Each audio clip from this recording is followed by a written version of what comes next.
Happy Casual Wine Geek Wednesday. I was so scared it was going to boil over. It was a bumpy car ride over here. Happy Wednesday. Happy Wednesday, Brandon. How are you doing today? I'm wonderful. I'm Amanda. That's Brandon. Hi. This is the Casual Wine Geeks. Picture it. 8 p.m. Friday night. Last minute invitation to a friend's house. You have no wine and the grocery store is closed because they're being robbed. You only can go to the gas station down the street. You're desperate. You have to take wine. Yeah, and no, you have to take 2 bottles of wine. Well, wine is not singular. Wine is plural. You have to take the wines. And you can only go to the gas station. What do you take? Yep. That's today's episode. That's what we're talking about today. I picked these bottles up on the way over here. The title today is Gas Station Desperation. Uh-huh. I love it. Uh-huh. I got mine at a Shell station. I went to a 7-Eleven. Yeah. I was very tempted to get a Slurpee. Right, because we've talked about it. I love a Slurpee. They're delicious and they refreshing. Mm-hmm. Yeah. Mm-hmm. Cheers. Are you going to leave me hanging? No, cheers. Cheers. Now this is the best pick of the day. We're starting with the best pick of the day. You did so well. I'm so proud of you. All right. So the gas station that I normally fill gas up at is kind of on a little bit of a point where the streets in Seattle, if anybody is not aware, were not designed by the same people in all the parts of the city. So a lot of the intersections don't make sense. And they're not square. Nope. Nope. There could be four-way stop, but that it's doesn't not make it a square. Yeah. Seattle geometry. Look it up. So I tried to pull in. They don't really have an area for parking that's not at the gas pump. Oh, yeah. Right. So so I tried to pull in and was like, nope, didn't even come to a full stop and swung right back out. So yeah, it was terrible. So I actually ended up going to a 7-Eleven, also close to my house, and walked in, and wine was the first thing that I saw. Mm-hmm. I was like, okay, well, windows. It's terrible idea. This is bad product placement, everybody. Don't put your wine in a window for a lot of reasons. Yeah, so it faced the out. And now this was definitely the definition of top shelf and bottom shelf wine. At 7-Eleven. At 7-Eleven. Oh, my God. The top shelf stuff was the Chateau Saint Michel. Oh, Menage a it. Trois. Wow. Wow. This bubble that I brought, which is Segura Viudas, which is one of my favorites that I found for $13. You did? Yeah, it's a good cava for $13. And then I also brought a rosé. This is the Dark Horse out of California. It is just a blend. It doesn't tell me what's in it. It doesn't have an appellation, so they're sourcing the grapes from everywhere, which means probably the Central Valley. I think it was 7, maybe 9. Yeah, I spent less than $20 for 2 bottles of wine. Yeah, I popped over. There's the thing, like if you're like desperate and you're at a gas station, you're not going to spend over $20 for wine. Well, there were the King Estate Pinot Noir out of Oregon. Are you kidding me? Was in 7-Eleven? $34. In 7-Eleven. There was some Apothic. There was some the house wine. Oh, the house wine brand? Mm-hmm. Wow. There were a couple of those. There were a couple Argentinian brands that I'd seen before and I know are like pretty decent. So this 7-Eleven had a very nice selection of wine. Well, after 2 rows of fairly decent wine, stuff that I thought was a little overpriced, but it's also the fucking gas station. Mm-hmm. Also known as convenience stores. To the ones that don't have gas stations attached to them. Yeah. Which I actually have a little bit of info about some of that stuff. Oh, really? Mm-hmm. I have a question for you because it came up in my search. Well, I fell into a bit of a hole. On? Reddit. Oh, I see. I'm recently discovering Reddit, and it's a fun, dark place. Oh, what did I say recently? The internet is... Oh, no, I think I was talking about the world of... Never mind. Anyway... The world in general, but especially the internet. Fair. So I popped over to the refrigerated section thinking like, well, all of these are facing the window, so they're getting sunlight, so they're not going to be cool. Mm-hmm. Ew. Okay, let me dial it back a second. So 2 shelves, fancier stuff, nicer things. An entire row of mini airplane bottles. Oh, yeah. Separating another 2 rows of like Kendall Jackson, things that cost $4, Yeah. giant canisters of Barefoot, right? It was very... Yeah. Yeah. And Yellowtail. I saw a lot of Yellowtail. Oh, yeah, I saw a lot of Yellowtail. And then the little, like, the Tetra Paks in the refrigerated section. Yep. I should have taken a picture. Did you take any pictures when you were out today? I took a couple. Okay, cool. We'll post those because as much as I feel like I have brought shame upon my family in regards to my pretentious wine family, in regards to buying this wine tonight at a gas station, there were some okay things there. I was pleasantly surprised by my Yeah. little 7-Eleven journey. Yeah. That is, I mean, I bought it at a Shell station. You bought it at 7-Eleven. Those are not wine shops. They're not even bodegas. They're not even the corner market because you don't have a grocery store. Right. Now, so when I was a wee young lad, cutting my chops on the big city. You're drinking Mad Dog. Oh, fuck no. I don't think I've ever actually even seen Mad Dog. Really? I just hear it's like a unicorn. Like I hear about it, but I don't know that it even exists. Okay. I'll find you some Mad Dog. Oh, you don't need to do that. That's not a thing we need. So when I, was living on Capitol Hill in Seattle in my 20s. When you were a young lady? Yes, I was fashionable and invited to all the parties.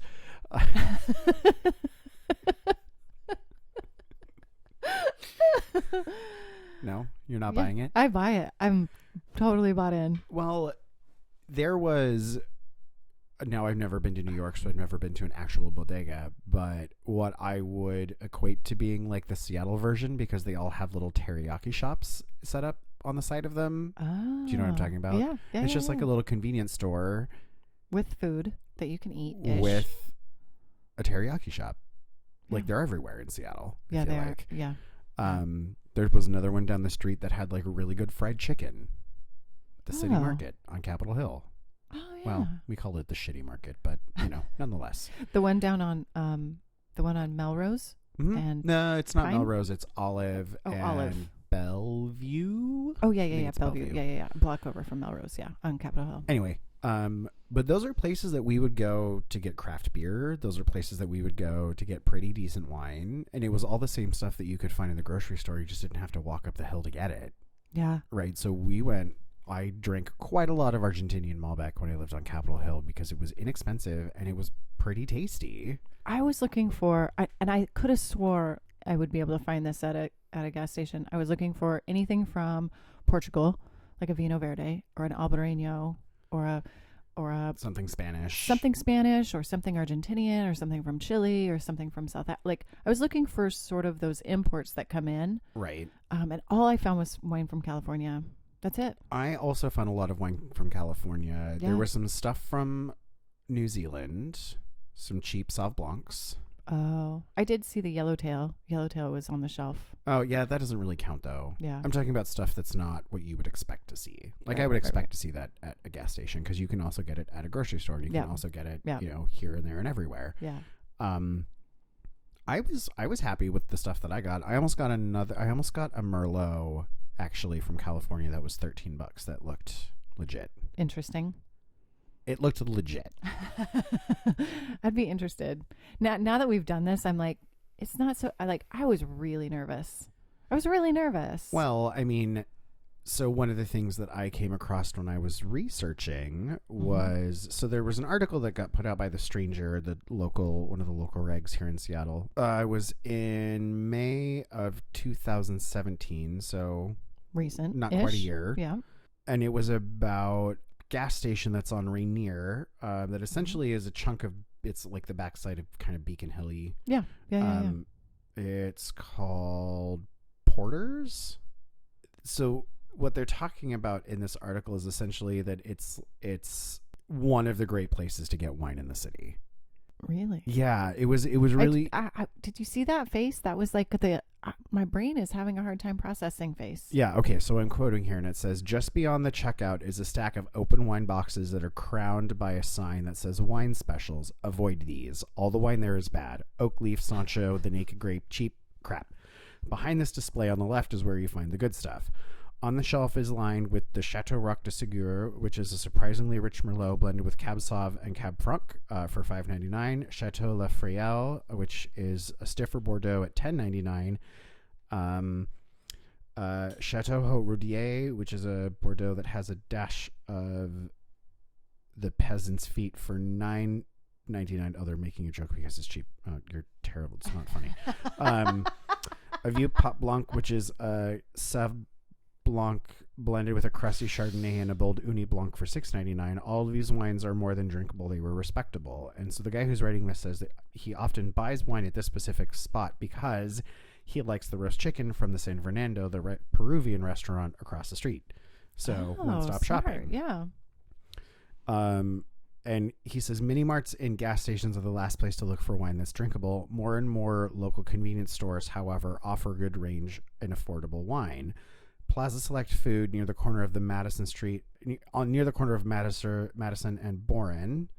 Okay. I don't think it's there anymore, is it? I don't think it's there anymore. Is an excellent example of the phenomenon. Back in the day, convenience stores were all about the 40. Oh, like a 40. Mm-hmm. All about that 40. Oh, God, really?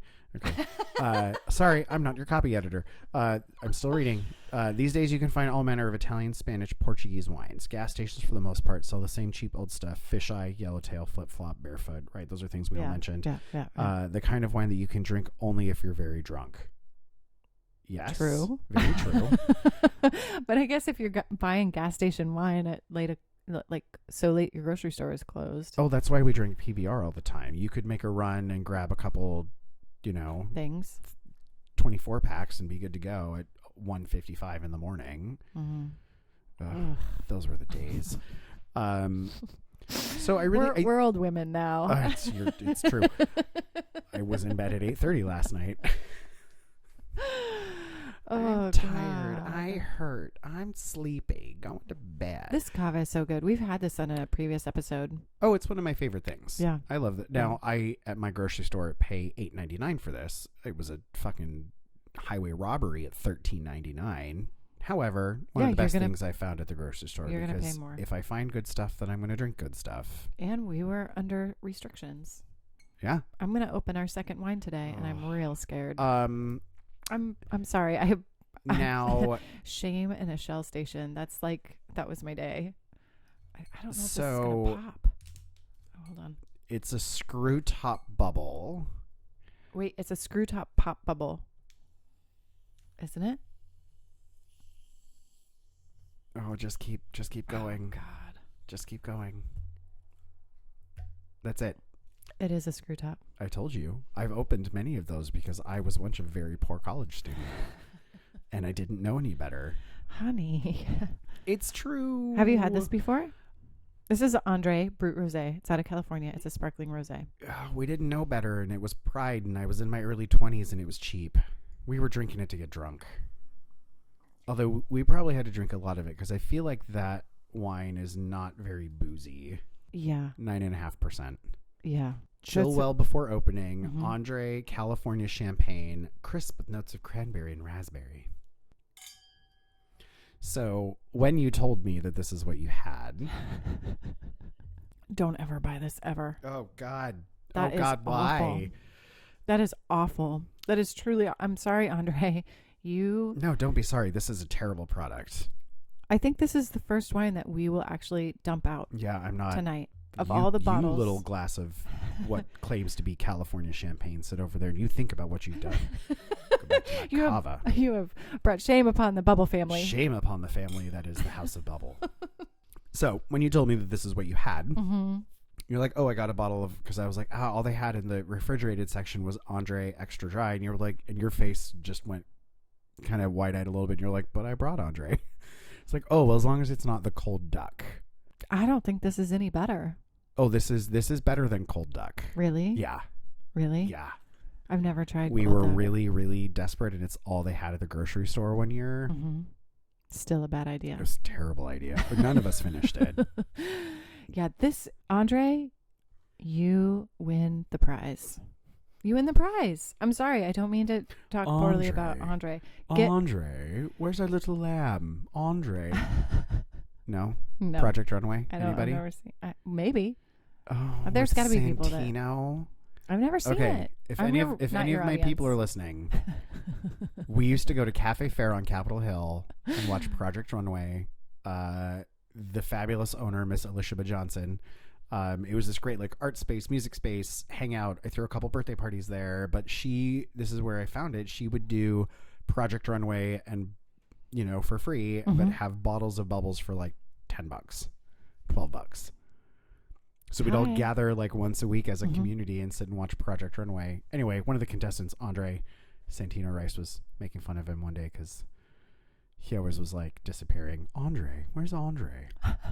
Where's that little lamb? He'd pretend to be Tim Gunn. Oh my God. Andre, I've, and then it turned into this whole like relationship joke with Andre and Tim Gunn.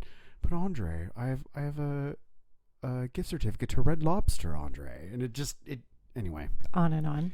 Every time I see Andre, that's the first thing that pops into my head is the whole bit on Project Runway, which I'm sure I didn't do any justice just now.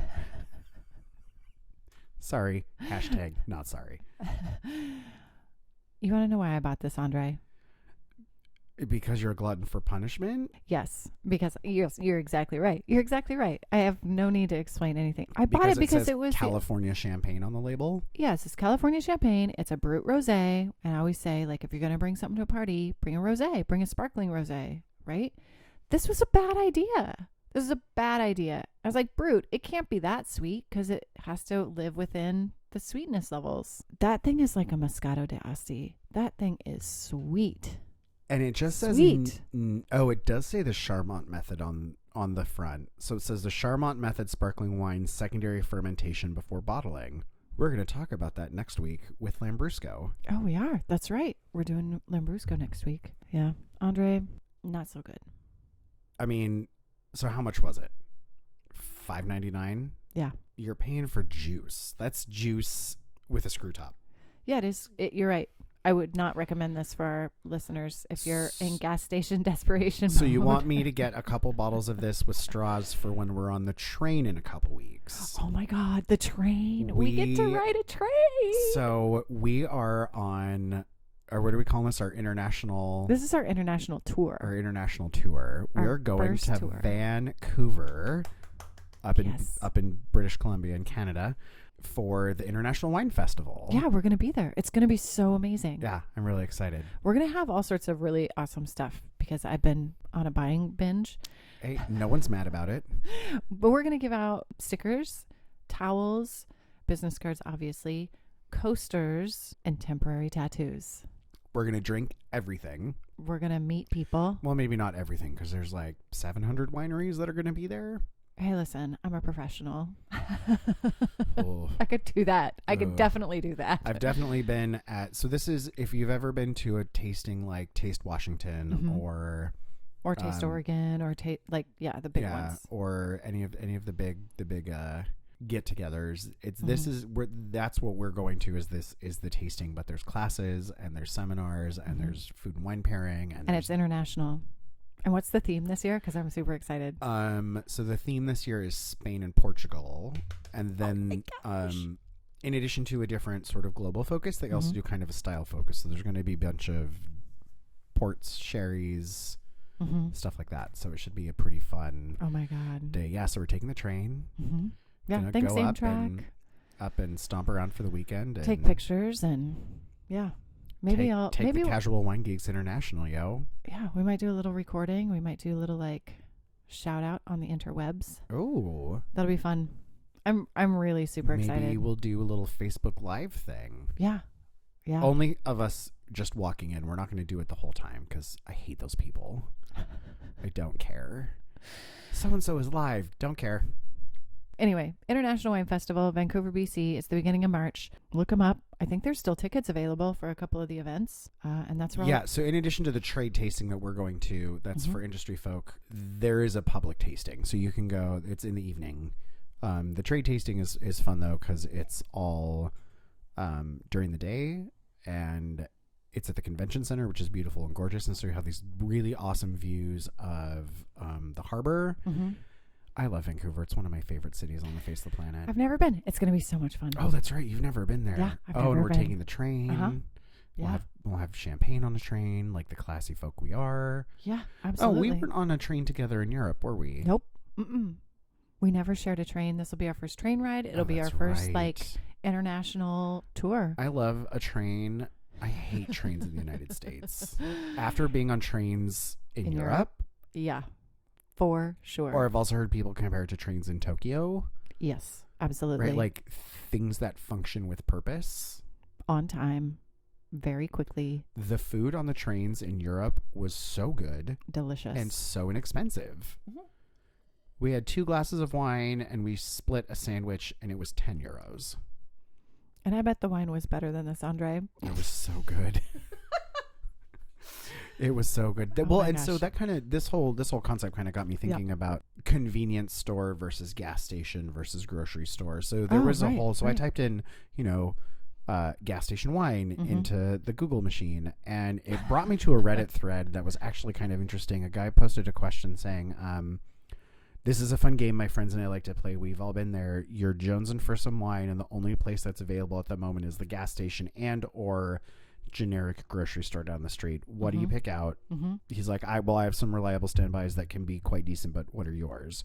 So a lot of people were saying that they have better luck with whites like Sauv Blancs or from New Zealand or Chile. I can see that to be true. Columbia Crest or Klein or Ravenswood. Via Ferme, which is a French inexpensive table wine that I've seen at grocery stores quite often. Louis Jadot Beaujolais Village. Oh, which we like. Which is like $12 at the grocery store. Have we had that on the show? No, I don't believe so. We talked about it though on the Beaujolais Day. Yeah. And then there's someone actually, which was interesting. It might be a she. I don't know. They are down in Central California wine country, so almost always get at least a Firestone Syrah or something similar, even at the local generic grocery store. But Bogle Petite Syrah or Red Blend are usually a good choice under $10. Some of the Trader Joe's labels are pretty decent too. When I'm on a budget, I go for the Globerti Cab at Whole Foods, which is $7, which actually I thought was interesting. And then there were a couple of people who were saying, yeah, the Bogle Petite Syrah is a fair value. And then someone seconds the Bogle and then says, this is what made me laugh. Their Chard isn't bad either if you like them oaked to the gills. And I've had the Bogle Petite Syrah, and it's actually pretty tasty. Is it? I like Petite Syrah. We should do a under $10 day, because we did an under $7 day, and I think you could get a higher quality for less than 10. I'm into that. Yeah, let's do it. I'm into that. What's your rosé that you brought? I'm very curious. Yeah, sorry. So this is the Dark Horse rosé. It's on the label. It's a horse kind of silhouette face, but where the white stripe is generally on a horse's, like the longer part of the head, it's a wine glass. Oh, it has a wine glass on the forehead. Oh, that's cute. Right. And it's a rosé from California. Yeah, it says dry, bright, crisp. It does not list the grapes. It just says explodes with flavors of fresh red fruit, subtle minerality, and a hint of floral, all racing toward a bright, crisp finish. I just like to know what's in my wine. That's all. Yeah, I'm curious. I'm just nosy like my grandma. We were both on the kind of the same track, like bubbles, rosé. And I've seen this at the grocery store. This was $9. It's okay. I like it a little bit warm. It was cold when we opened it, and both of us made a face when we tried it, but now it's actually... Yeah, it's not too bad. I mean, it's a $9 screw top rosé. I've had better $9 screw top rosés, but I've also had much, much worse. If this was available at a gas station and that's all you had to choose from, this is okay. Yeah. So far the cava. I mean, the cava is... Well, duh. Oh my gosh, they're doing Spain and Vancouver. Cava. Oh, there are going to be so many cava producers, you don't even know. I am so excited. You don't even know. You don't even know. Oh, you're about to find out. I'm going to have an itinerary for us. Really? Oh my God. I can't wait. I have some friends who live in Vancouver, and I'm going to see if they're going the night before. So this is what they've done in the past, is they'll go the day or night before, and then we show up the next day, because it's 2 days for the trade tasting. And so then they've already mapped out, go here, only ask for this thing, don't try anything else. Oh, so they've already definitely go to this place, do not drink anything at this place, which is awesome, because then you have a pretty good commentary. Oh my God, and they're all amazing. Industry folks, which is how we met. I used to work at a wine bar here in Seattle, and they came in one time you know, because it's Vancouver and, you Yeah. know, we pop back and Right. forth pretty often. Mm-hmm. And they're like, oh, yeah, we're just in town. And, oh, hey, what are you doing in a couple months? There's this big thing that happens. And I had never heard about it. And I was like, well, I'm industry. Like, I want to go. And so we went and met up with them. Like, we just met while they were sitting at my bar one day. Oh my God, how amazing. And they're like, yeah, we're going to this thing because we're in the industry. You should come. Oh, okay. The wine industry is like that. You're like, oh, I do this thing in the industry. And so I was like, oh, cool. I do this thing too. Hey, why don't you come and do this thing together? Like, people are so friendly. They can be, for sure. They can be so friendly. Yeah. The And nice garbage, not garbage people. Well, and this whole thing is really fun because I know a lot of people shit on this, but the wines in the Okanagan are not terrible. The wines up in that part of BC are not terrible. Mm-hmm. And even if it's not that they're very good, I still want to try them because it's interesting to try wine from other places. Yeah, absolutely. We just don't get them because of the tax and import laws on our side. They Oh, would just be so expensive. We can bring bottles back, yeah? I believe we get to bring 2 apiece. Oh my gosh, that's exciting. What are my 2 bottles going to be? Always take 2 bottles. Always take 2 bottles. Yeah, you can take them all the way across the border. Yeah, it's a fun thing. I'm pretty stoked. Oh my gosh, that's going to be so great. I'm pretty stoked. I really hope we meet some of the people that, follow us on Instagram and listen to the podcast. And it'd be really nice to put a face to some, like, hey, I listen to your podcast. And be like, oh my God. Really? Oh, yeah. Hey, if anybody's in Vancouver and listens to us. I want to meet and you. you want to, like, go and have a beer or a glass of wine somewhere. Let me know. Yeah. Absolutely. What's our casualwinegeeks@gmail.com. Yeah. Or go to send us an email. casualwinegeeks.com. Go there. Can I sidebar real quick? Yeah, of course. Chaz, we got your email. We're going to answer your questions. Yes. Not Hi, tonight. But we're going to go through a whole thing. I want to, at least on one of them, do a wee bit of research so that I give you the right information. Yes. Chaz is one of our listeners. She emailed us with a bunch of questions. They're great questions. Yeah. And we want to do questions justice. So we're definitely going to answer them, but maybe not we'll today. do little mini-sode question and answer things. Oh, yeah, that'd be great. We could do that. Anyway, it's in the works. Okay, so also with all of this sort of gas station last minute, what do we do? Got me thinking a little bit about how we view convenience stores. Oh, like the bodega in New York is like the grocery store that everybody goes, or when we were in Europe. Right. And when I was in Mexico, I spent some time in Mexico. They were no bigger than a 7-Eleven, and that was your grocery store. Yeah. For like a city. It or at least, a small town. A neighborhood. Yeah. I feel like it's very much like the spots on Capitol Hill we used to go to because they had vegetables and they were fresh and they had produce and it was fresh. Yeah. And they had like a quick food area. Mm-hmm. Yep. Like a quick prepared, yeah, whatnot. And I always, there Not was just- really terrible cheap wine, but there was also stuff that like you spent $14, $15, $20 on and it was good. and it's and that if you're used to spending $7 on a bottle of wine, that's pretty spendy. I don't know. Interesting. It just was you sent a funny quote in an email to me the other day. Preparing for this episode. Oh my gosh. Under no circumstances should you be buying wine at a gas station. The government should actually track gas station wine sales and then connect the buyer with complimentary call from a suicide hotline. If you end up at the dusty rack of off-brand wines nestled between the Pringles and the frozen dinners, you're going to have to ask yourself some serious questions about the choices that you have made that have brought you to this point. Yep. I sent you that quote. I absolutely did. Under no circumstances. I thought it was the funniest thing I'd ever. I thought it was the funniest thing I'd ever read. I laughed for about 5 minutes when I read that this afternoon. Yeah. Because I was like finalizing some of my note stuff and I got home a little early from work and so I was hanging out with Douglas and here's the part that's so funny is one, you kind of want to give her the pretentious wine fuck award. And then on the other hand, she makes a good point. Now, I'm assuming it's a woman. Sorry. I'm assuming it's a woman. Was it a woman writer? Did I give you the author? No, of you that? didn't give me any of the information. It just said about gas station wine. See, I don't cite my sources. First of all, if the wine in the gas station has dust on it, please don't buy it. Wine in grocery stores has dust on it. Like, please don't buy it. I don't. The whole point of having real estate in a grocery store to sell stuff is to sell stuff, not to store stuff. Well, now That's a different store to store stuff. I believe it's called Storables. So I think that gas stations sell wine because they can. Yeah. It is not their focus. I think they sell it because it sells. Now, a gas station and a convenience store, I think, are very different things, because the Yes. convenience stores in a city are much more than just chips and soda.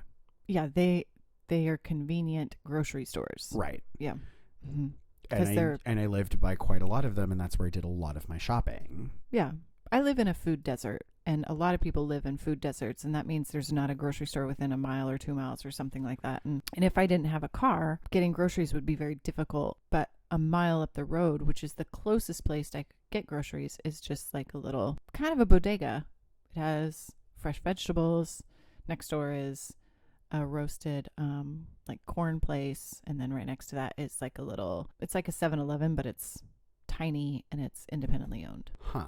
It's like a mini mart. Right. Yeah. In looking up gas stations and wine relating to gas stations, I came across an interesting article on AOL, of all places. Are they still alive? They're still alive, but AOL Instant Messenger, I think, is gone. Wow. I used to have an AIM. Really? I was of that generation. Like, the internet was very new when I was in high school. I'm so old that AIM came and went. Like, it showed up and then it went away in my lifetime. Yeah. Yeah. For sure. We're those people.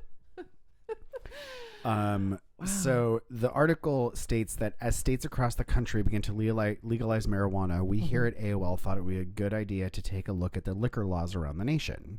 Interesting. Some states have very strict laws. Others feel you can buy a handle of vodka and a case of Natty just about anywhere. So they've broken down what can be bought and where between the hours and on what days. That's helpful. It's very legit. Yeah. This sounds like a Wine Folly article, because Wine Folly does a lot of these too.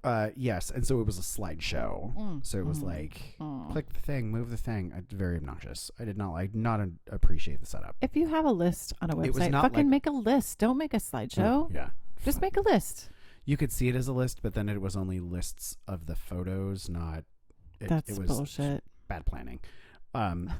So, and the thing that actually interested me the most was just this next bit. So it breaks down a couple things by state. So states like New Jersey limit all liquor, wine, and beer sales to just liquor stores. Others like New Hampshire allow for beer to be sold in the supermarkets, but only allow liquor and wine to be bought from the state-owned liquor stores with arcane hours, much like Washington used to be.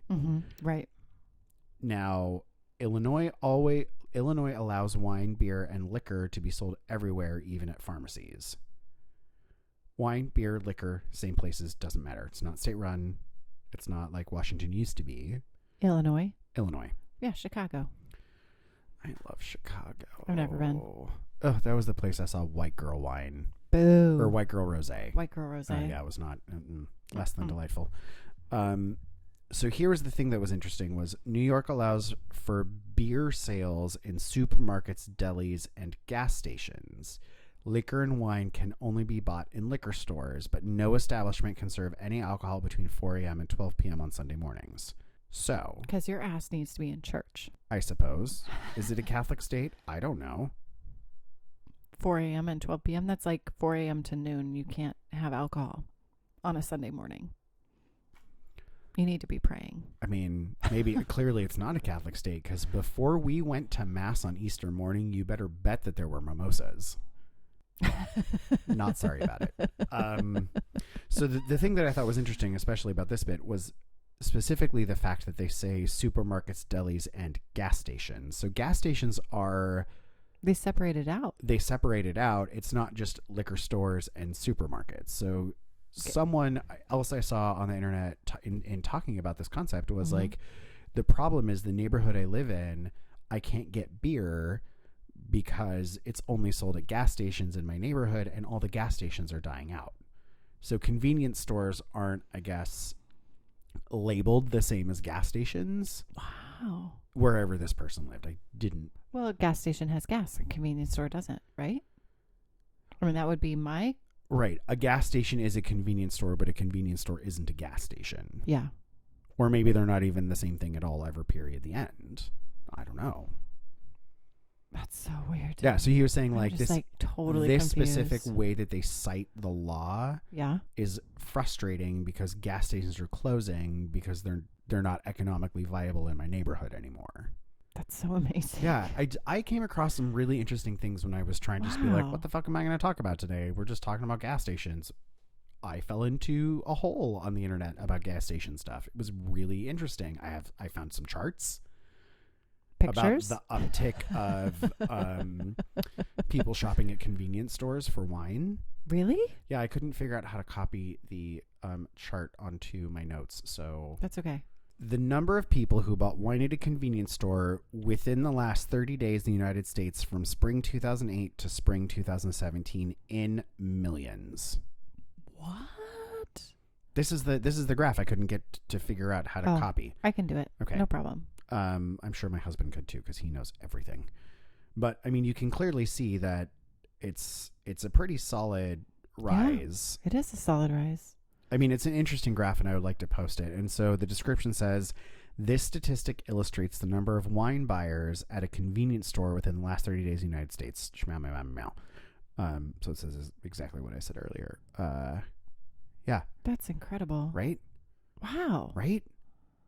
Huh. Who knew? Well, we know now. We know now.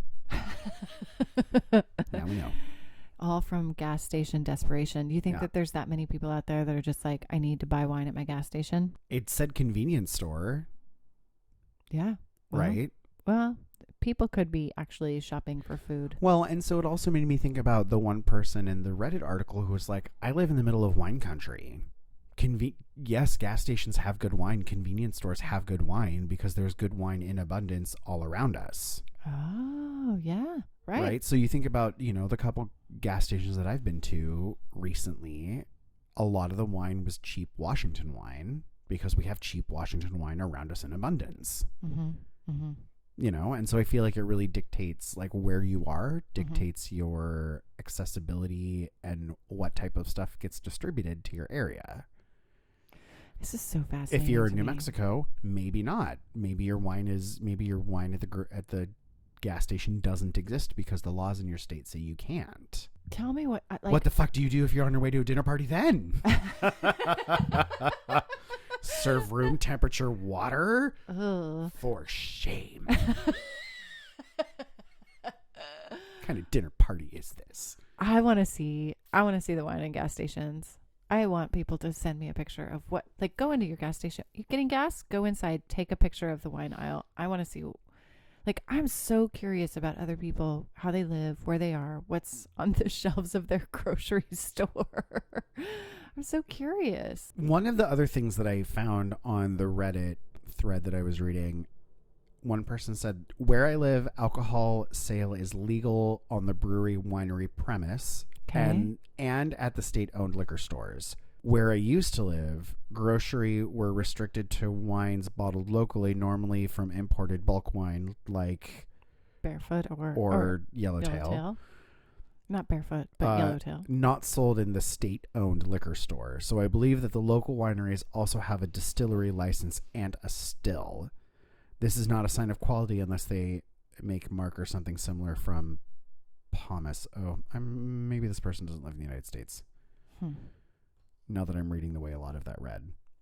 Anyway. Do you want to taste our last wine? Yeah. So our last wine is the Apothic Red, which is a California red. I have notes on this. What?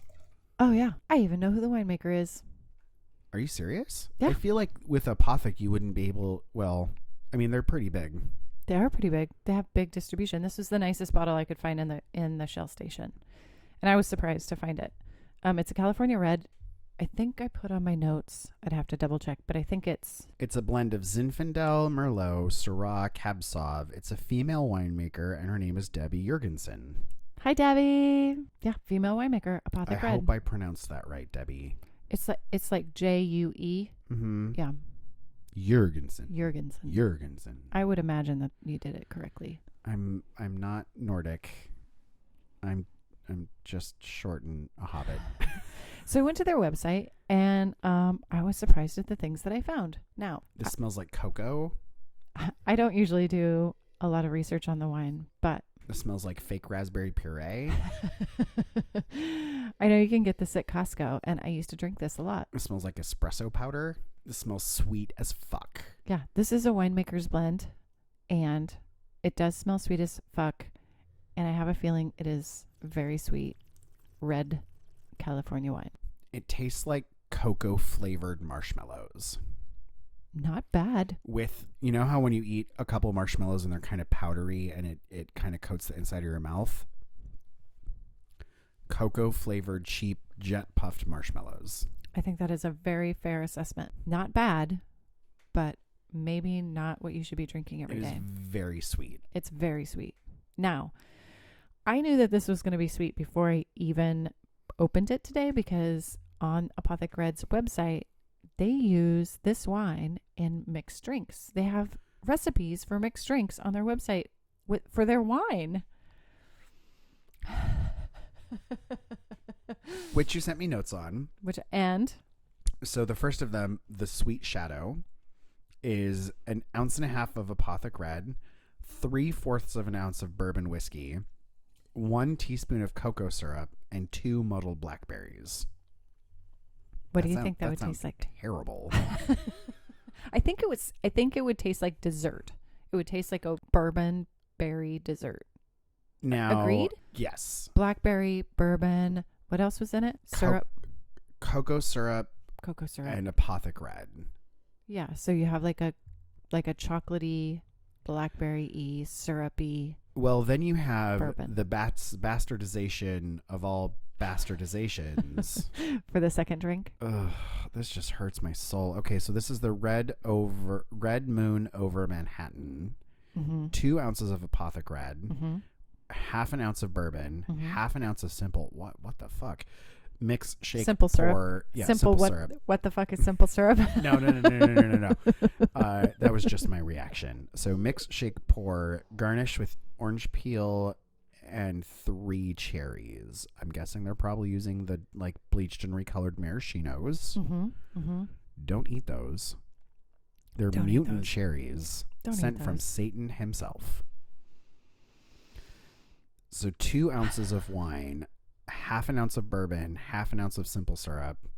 So you're making this wine sweeter and more alcohol-y. You're basically here's both of these recipes. You're basically making glug, which is a Norwegian winter. Yeah, we talked about fortified it in our wine. Yeah, one of our holiday episodes. Christmas or New Year's? What do they call it? Because I brought a bottle of Glühwein. Glühwein, yeah. Mm-hmm. Yeah, you're basically making this would be perfect to add booze to and to add booze to and Sorry, I wore the wrong glasses today, so the headphones are like, oh, take it off, baby. Just take them off. No, if I take my glasses off, then I can't see. Oh my God. So I went to my driver's license. My birthday's in a couple weeks, and so I had to go and renew my license before it expired, right? Because I'm a responsible adult. Right. Thank you. Ish. You're welcome. And congratulations. I get there, and the last time I renewed my license, I did it online. This time I didn't. I just went in because I was literally right next to the Department of Licensing. And the girl behind the counter was like, okay, so now it's time for the vision test. And I'm like, but I'm already wearing glasses. She's like, right, but I need you to. I'm like, but I'm already wearing glasses. And it says that I need corrective lenses. Still need them. Hasn't changed in the last, 25 years. She's like, I still need you to do the vision test. Yeah. You still need to do the vision test. Which I failed. Fun fact. You did? There was a smudge on the glass. Not my glasses, but the glass that I was looking into. I was like, I can't, there's nothing there. It's a bunch of squiggles. She's like, it shouldn't be squiggles. I'm like, oh, it's a smudge on the fucking glass. Oh, and then they do which side is the light blinking on? Yeah. Mm-hmm. Where the where the arms of my glasses are, I couldn't see where one of the lights was. I'm like, oh, it's on the right. She's like, are you sure? I was like, yeah, it's just on the right side. She's like, try again. I'm like, I'm going to guess it's on both. And I like repositioned my glasses a little bit. And I was like, oh yeah, it's totally on both sides. They were just blocking one. She was like, I told you, lady, corrective fucking lenses. I need them. Sometimes a hindrance. Absolutely. Necessary all the time. It's a good thing we talk in a microphone then. Oh, what do you mean? It's a good thing we talk in a microphone, so you don't have to read anything off a teleprompter. Well, but I can't see my notes if I don't have my glasses on. That's the kicker. I know, that's funny. It was supposed to be funny. It's not funny. Sorry. That's I okay. I ruined your joke. This Apothic Red, I don't know, man. I don't know. It's sweet. It's really sweet. I would be okay serving this with dessert, like in place of a dessert wine. You want something that's not actually a dessert wine. This would be great with a blackberry crisp. Oh yeah, blackberry cobbler. That real flaky buttery would totally pair well with this. Yeah, absolutely. For sure. I'm going to make an addendum to the desserts episode and say serve this with a blackberry crisp. Yeah. Yeah. I think that this is a great dessert wine that you could serve with something really fruity, very buttery, kind of pastry type. It's like cocoa marshmallows. What else would you serve with this? Since I'm assuming s'mores. Oh yeah, s'mores. Yeah. This would be great with s'mores. Tiramisu. It would be kind of good with a tiramisu. It's got that cocoa. It's got that cocoa. It's got butter. that butter. Yeah. What else would you serve with this? Anything with a blackberry jam or a blackberry sauce. This would be good with like a blackberry chocolate, like a chocolate bar with like blackberries and cocoa in it. Oh, maybe. I was going for more of like a scone with fresh fruit. Oh yeah, you could do that or too. Like a pound cake with like a blackberries in it, and then like a blackberry drizzle. You could do like an angel food cake with the blackberry strawberry drizzle. I fucking love angel food cake. And when I was little, I get asked like, what cake do you want for Christmas? Or what cake do you want for your birthday? Can I just have an angel food cake? You love angel food cake. Wait, huh? but like with what? I'm like, with nothing, just by itself. Just the cake? Just the cake. Can I just have an angel food cake? Wait, but strawberry? No, I'm good. Just the cake. Now you have a wine to go with it. I was a weirdo. You have a wine. This is your wine. I was a weirdo. This is a lot of it's really sweet. It's a lot of sugar. I would throw blackberries in this and cook it down and make a sauce. Oh yeah. Yeah. You could do it on a pork chop. You could do it on a steak. Oh. I like the way you think. Yeah. I like the way you think. I learned from you. Oh my God. This would be amazing on a lamb. As a reduction? Yeah. Cooked down with some blackberries or... I mean, if you rub that lamb with cocoa and espresso and... The gaminess of the lamb, it would be really nice with this wine. All right, so we found a place that Apothic Wine lives. This day is not a total failure. No. We have a great cava thanks to you. Yeah. I think that there were a couple things I was going back and forth with, and I was like, well, do I want to like go in the mindset of I'm desperate and this is the only thing that the gas station has, or do I say I'm at the gas station, here's the thing I know, and here's the thing I know is good. Yeah. I'm going to get the thing I know is good. Get the thing that you know that is good. Yeah, absolutely. I mean, I didn't pay all that money for school to have my palate tell me the wrong thing. You're not the one who brought Andre to the party. Don't do that. Please don't do that. Anybody out there listening, if you take anything away from this podcast, don't buy Andre. Don't do it. Or Cooks. No. It's worse than Cooks. Yes. Buy Cooks before you buy Andre. Yeah. Is what I have to say. I didn't know that. I didn't know. I made a mistake. Well, did you learn something? I learned something. Then it wasn't a mistake. Hard lesson. Then it wasn't a mistake. That's one of the things that I'm recently trying to look at, actually. That New Year, New You hashtag. Well, no. My husband works in technology, and in the bit, like some of the things that they talk about at work is like, well, if you like fucked up or you did something wrong, like, did you learn something? Yeah. Then it's not a mistake. Right. Own it. Don't make it again. Well, and now you know not to make it again, right? Like, or you learned like the correct process with which to do a thing, or you learned something, then it was worth it because you still learned. Yeah. I'm trying to not be quite so negative all the goddamn time. We need to hang out more. I need this in my life.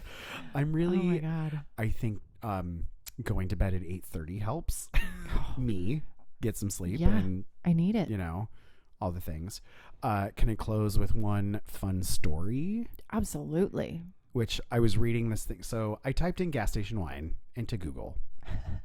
Go Web Juice. Google brought me an article that said why a funky old gas station in Napa Valley is now a mecca for millennial wine drinkers. It's a wine gas station. Oh, yeah. And I You was stop, like, you get well, wine and gas and snacks while you're drinking through Napa. I'm intrigued. You tell me more. Turns out you don't get gas. The gas stations are for decoration. They're not for realsies. So you can't actually buy gas there. No.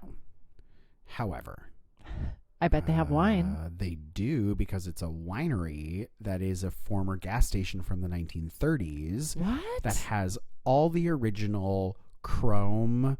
All the chrome things and all the pumps and all the like crazy 50s or 40s style gas station things? They called it... So this guy, his name is James Harder. Mm-hmm. The article starts out with, some entrepreneurs plan out their next business venture in their heads, some on their laptops. James Harder spotted his from behind the wheels of his car. So we're in a car, we're driving, we're in wine country. Mm-hmm. The view is beautiful. Picture it. Napa. Beautiful. 2014. Fires hadn't happened yet. So this was actually in 2012. Mm-hmm. He was over in an area in Napa around the town of Calistoga. Population's around 5,000. Not a lot of industry happening in the area. Right. Except for wine. Wine is essentially what drives the economy. Yeah. It really, wine and weed in that area is what drives Northern California. Oh, for sure. Like you've got Chateau Montelena. You've got the Kenfick Ranch Winery. You've got Castello de Amorosa. You've got Domaine Caneros just north in Sonoma. Northwest a little bit. Yeah, okay. There's a small and then it's mountain the range between the Caneros, two. like Pinot Noir and Chardonnay and blah, blah, blah, blah, blah. Up farther. Yep. Okay. So you've got all of these places and like really beautiful vineyards and awesome countryside. Mm-hmm. I've seen it. We got married there. It's fucking beautiful. Well, he has a business partner whose name is Jim Bergucci, who is part of a big winery family out of California, but there are so many fucking wineries that I can't keep them all straight. Sorry. It's a lot of there's a lot. Also, I'm not sorry. So he is looking for this new project. He's looking for this new thing to do and wants something kind of different from what he's already experienced and already had his hands in. Well, he spots an abandoned gas station. And it was an old filling station from the 1930s, complete, here's what it was, complete with the steam-lined trim, a big garage, and an overhang to shelter all the pumps. Very classic, very vintage. Right, very 50s gas station. Well, it was 30s. 30s, gosh, excuse me, 30s. The building was a mess, stuffed with old boxes and a truck parked in the garage. The pumps had long been ripped out, but Harder didn't care. For the longest time, a thought had been knocking around in his head, and he said, I have to find a garage, and now he did. So he wanted a garage for the home base of a new idea that he was sure would be a hit. Actually, was an old idea, at least in the wine world. So here's what he wanted to do. Tell me. He always liked the idea of making wine in your garage. Well, yeah. You can make up to 200 gallons of wine and use it for quote unquote home consumption. Yeah, family use. He is in this instance referring to the practice of mixing different wines in an actual garage. Wow. To create a unique blend, which the French practitioners, the people who did this, were known as garagistes. Okay. While blending itself is an age-old tactic that protected winemakers in the event of a bad harvest, the garagistes had their own style of blending that differed from the traditional methods at the big chateau, like in Bordeaux, and were regarded as apostates. So it was like a really derogatory term. Like it's partially where the word garage comes from, because you were doing all this backroom mixing in your garage to make your wine palatable. So interesting. Yeah. Oh, that's the Passagrant that we had the other day. It was like the Gamay and the Burgundy wine, right? Passagrant. I know what you're talking about, but I can't remember the actual correct title. Yeah. Okay. I'm with you though. We talked about it on an episode earlier, and I can't remember the French word for it, but it was basically like you're blending two grapes together and this is garbage wine. Kind of. Yeah. Okay. And because you're not up to the standards of the AOC, you're not up to the standards of like how the chateau do their things, then you know you're considered like a garbage producer. You're a garbage producer or a garage producer. Right. AKA garage producer. Right. Got it. And got it, so got it. Garagiste, Garagiste, was a derogatory term in Bordeaux. And he kind of spins it, though, to be a little bit more like, well, garages actually had a really cool way of thinking that made them kind of underground renegades. So he wanted to start doing that little bit of blending and not just keeping up with like cab is cab, Chardonnay is Chardonnay, like these things rivers can't cross and we can't blend shit. And he then says he spent his career in the regimented world of traditional winemaking where Cabernet was a Cabernet and Merlot was a Merlot. And so he said it had been done to death. It's so obnoxious and boring. He actually quotes it as saying that blending was an opportunity to remove the handcuffs of conformity. So in an area of California where you have cab is cab and Merlot is Merlot, and people don't really blend that much, he ended up buying this garage and turning it into a bohemian tasting room and making it the centerpiece of his new brand, Tank Garage Winery.